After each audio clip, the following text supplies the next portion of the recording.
Thanks, Joey, Fabi. Welcome back to the show. You came into the second day 1 point behind the leader. Now you're 1 point ahead. How are you feeling about your performance so far?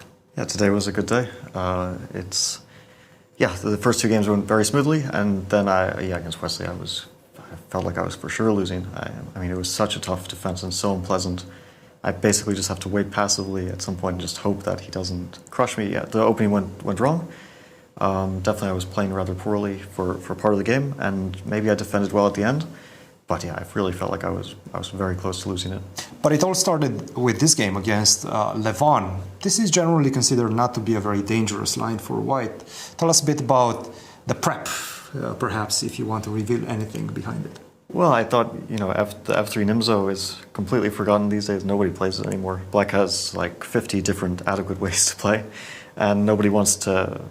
white has to know so much and black has to know so little. But it's easy to forget what to do with black because you face it so rarely. So I thought maybe today is the day. And yeah, this is considered the very safe way. We had some sharper games in the past in the F3 Nimzo, but I mean, he definitely surprised me with knight c7. But I remembered, 4 years ago I prepared this F3 Nimzo for candidates. And there's a line that goes like bishop b3, castle, king f2, knight fd7, a4, knight c5, queen d6. Mm-hmm. And I played this against Magnus, for example, at some point in a rapid game, and it was also played in some other games. And so when we were preparing for the candidates 4 years ago, this very rare move, knight c7, we were thinking of what to do here. And at some point there was a suggestion that you play king f2, and after castle, bishop e3, knight ca6 is kind of the top computer line. It's not necessary, but it's the top computer line. And then after a4, knight c5, queen d6, you transpose. So the knight, instead of going from f6, d7, it goes from c7, a6. Yes. But it transposes to the same position.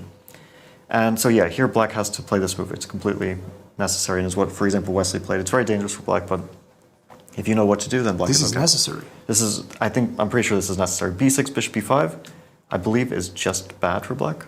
I don't know what this engine is showing. I think it's just bad for black. And if he goes a6, 92. we were trying to figure things out. a6, bishop b7, just normal.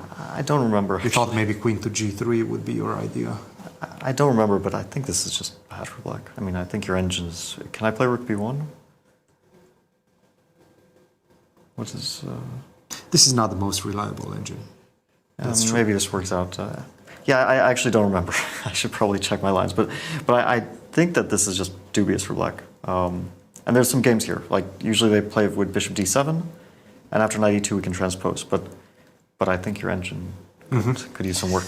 And after that you converted quite smoothly. Let's talk about the second game as well. You played against Ivan Saric.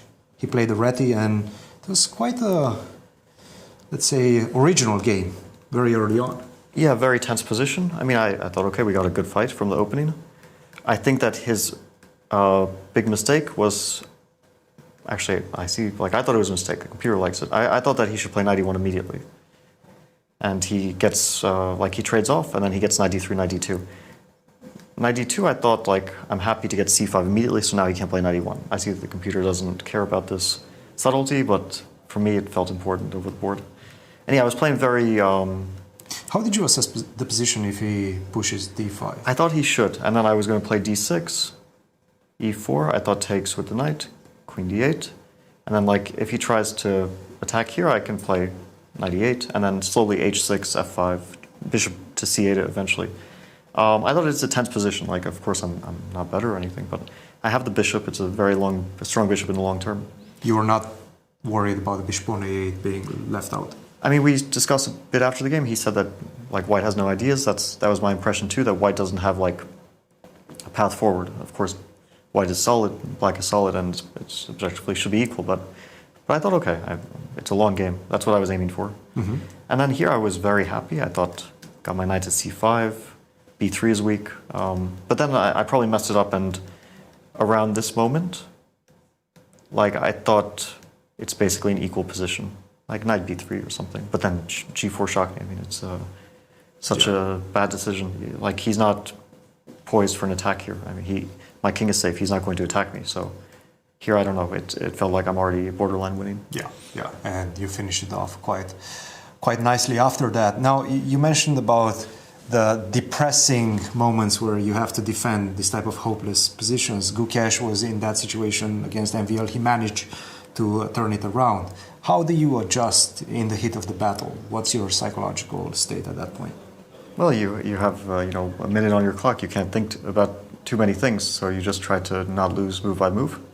That's at least what I was trying to do. The only depressing moment is when you no longer have moves that you can make, and then you feel like the sinking feeling. You no longer have anything that you can do. But short of that moment, there's always a fight left. Absolutely. Well, a lot of fight left tomorrow as well. We'll see you tomorrow, folks. Guys, back to you. Thank you, Cristian. Congratulations.